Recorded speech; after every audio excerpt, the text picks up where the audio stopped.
Magandang araw ho sa inyo lahat. Ngayon po ay Wednesday, it's our prayer and exhortation. Tayo po ay manalangin. O aming Ama, maraming salamat sa araw na ito na ipinagkaloob niyo sa amin.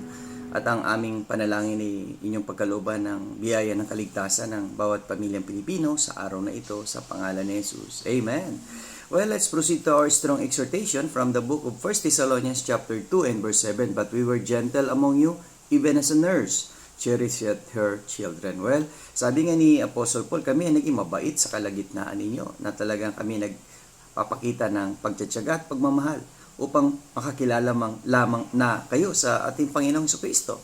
Nawa kaibigan, kung hindi mo pa tinatanggap si Jesucristo, tanggapin mo na siya. Tumalikod ka na sa iyong kasalanan at sumunod sa kanyang kalooban. At magbigay ng panahon, basahin ang kanyang salita araw-araw. See you again tomorrow sa ating Strong Family Prayer and Exhortation.